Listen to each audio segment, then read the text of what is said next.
Keeping it real is everything. Nobody wants to hear a poser rapping about gang life if they haven't lived it. But for some rappers, that authenticity runs deep.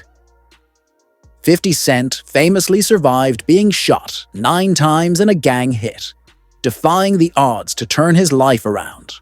Lil Durk, on the other hand, couldn't outrun his past, and now he's behind bars, with his gang ties finally catching up to him. One of the most iconic figures in hip-hop, Snoop Dogg, wasn't always the laid-back legend we know today.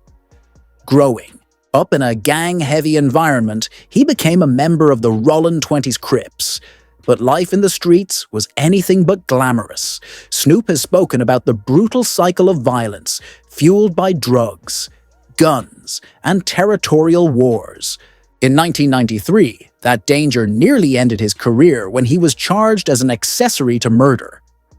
He's recalled how the court system tried to define him by his past, painting him as the same person he once was. However, his debut album, Doggy Style, had to leave the gang culture behind because it was so connected to who I was, being an ex-gang member and then having that in my music. In 2012, Snoop Dogg's transformation into Snoop Lion symbolized a break from his past, marking a new chapter in his life. He began speaking out against the violence he once lived, with tracks like No Guns Allowed, reflecting his changed perspective. This shift wasn't just artistic, it was personal, showing his growth beyond music. While Snoop has always been open about his past, he's used those experiences as a foundation to build something greater. Today, he stands as a cultural icon and a testament to the power of transformation, proving that no matter where you start, change is always possible. But Snoop isn't the only rapper who has had to navigate the tension between his past and his ambitions. The Game is another artist. I won't say I became a blood when my brother became a blood, because that was who I looked up to. The Game has always been vocal about how his past shaped his mindset, but also how it gave him the determination to pursue something greater. He found himself caught between two worlds, the streets and his ambitions in hip-hop. As he matured, he began using his platform to address the violence he once lived through, hosting peace talks between Bloods and Crips and advocating for unity in Los Angeles. He became a voice for change, calling for an end to the cycle of violence that had once defined his life. But trying to make peace while still being tied to the streets is never easy. The next story shows how chasing bigger dreams can sometimes clash with the life you came from. Nipsey Hussle.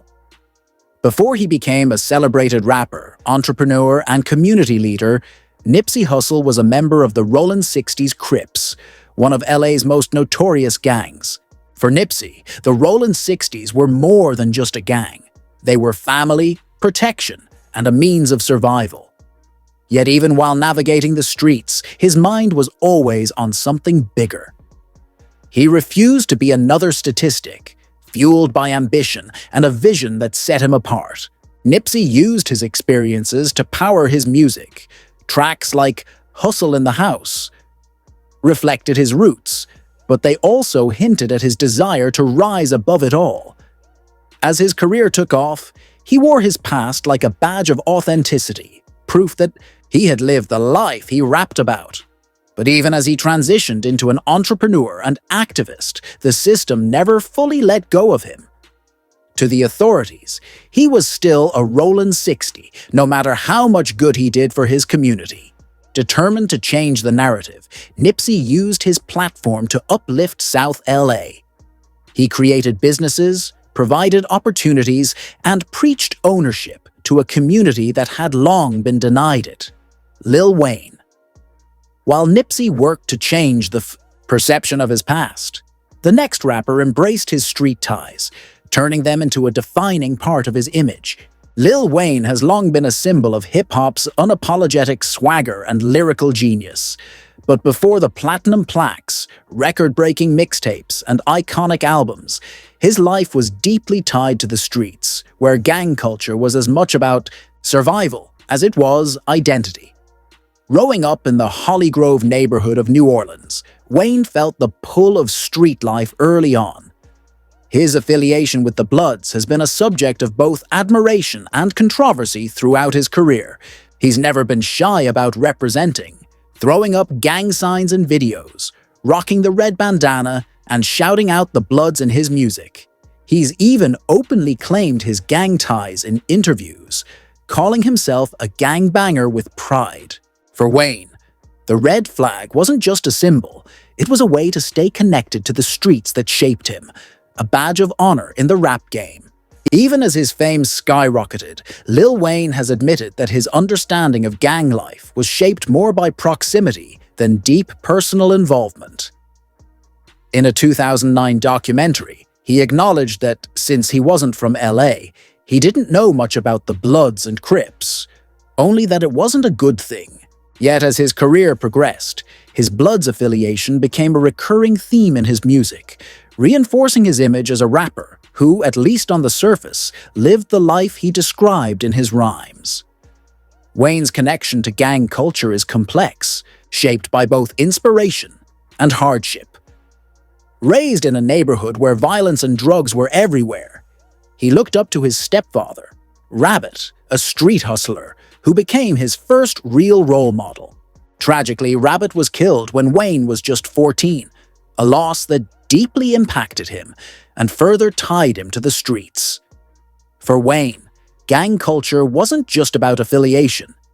It was part of the environment that shaped his career.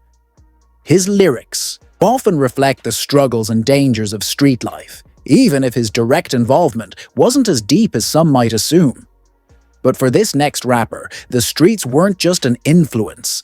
They were his whole world before music gave him a way out. 50 Cent, before the fame, platinum plaques, and business ventures that turned him into a household name. 50 Cent was entrenched in the gang culture of South Jamaica, Queens.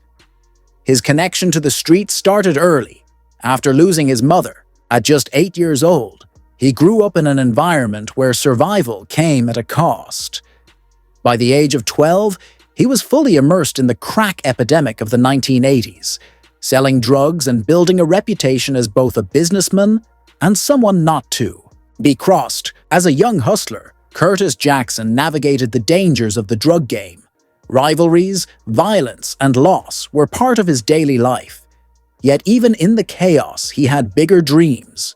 Music was his way out, but transitioning wasn't easy. His early track, Ghetto Quran, I've never seen anyone successful in a gang.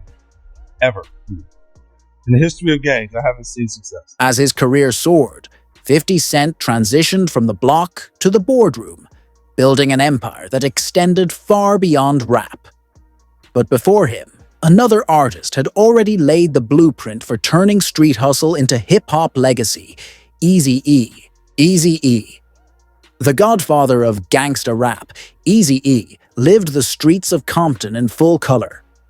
Before he became the face of N.W.A. and a pioneer of West Coast hip-hop, he was deep in the trenches, turning the harsh realities of his environment into the foundation of one of music's most iconic movements. By the age of 23, he had already made a name for himself as a dealer, saving up over $250,000 from drug sales. But unlike many, he saw an exit strategy. Eazy flipped his street money into a legitimate business, creating Ruthless Records, a move that not only changed his life, but shifted the course of hip-hop forever. While each member of N.W.A. had their own unique journey, Eazy was the one who truly embodied the gangster rap lifestyle.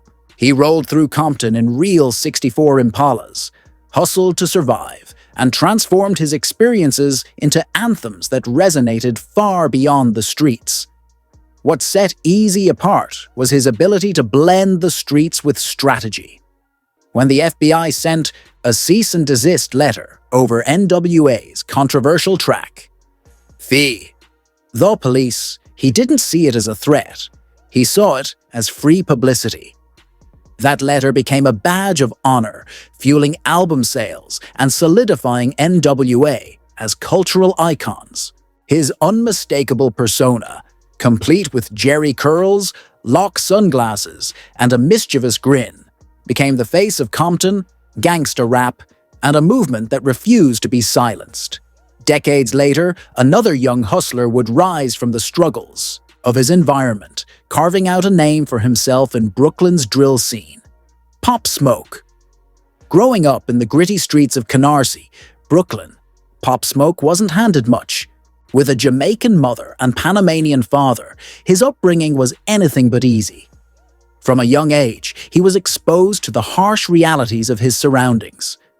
By 8th grade, he was expelled from school for bringing a gun to campus, a decision that set the tone for much of his teenage years. House arrest, an ankle monitor, and restricted freedom became his reality. At 15, Pop showed promise outside the streets, earning a basketball scholarship in Philadelphia. But life had other plans. A heart murmur diagnosis ended his basketball dreams before they could truly begin, and he soon found himself back in the streets, diving headfirst into the hustle. By 16, Pop was already behind the wheel of a BMW 5 Series, a symbol of his street success. But he knew the lifestyle was dangerous and unsustainable. In 2018, fate intervened. What started as a casual studio session with his friend and fellow rapper Jay Guapo turned into the birth of Pop Smoke, the artist. When Jay Guapo fell asleep mid-session, Pop picked up the mic, and the rest was history. Picking up the mic for the first time, Pop Smoke used YouTube drill beats to record his debut track, NPR. The song quickly gained traction, pulling him into Brooklyn's burgeoning drill scene. His deep connection to the streets gave his music an authenticity that resonated with listeners. Affiliated with the Crips, specifically the 823 set, Pop never shied away from acknowledging how the streets influenced his sound. However, he was also clear music was his way out. Yet, as his star rose, his street ties were never far behind. The duality of his life, balancing music with his past, was a constant theme. His songs celebrated his journey, but also carried warnings and lessons from his experiences.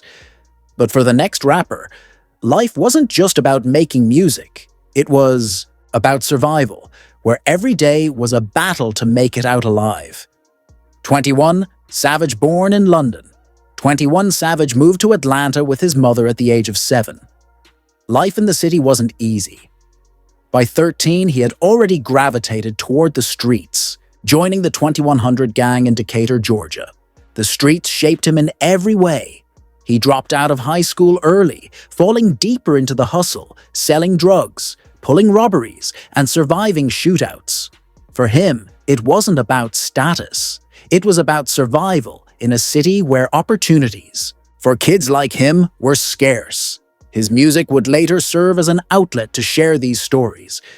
But at the time, it was simply about making it through another day. For Savage, the number 21 held an even deeper meaning. It marked a grim milestone in his life. On his 21st birthday, one of his closest friends, Johnny, was murdered right in front of him. That same day, Savage himself was shot 6 times. The tragedy became a turning point. The pain, the loss, and the ever-present danger gave him clarity. He had to find a way out. Music became that escape. At first, rapping was just a way to cope, but soon it became a serious pursuit. Savage's raw authenticity set him apart.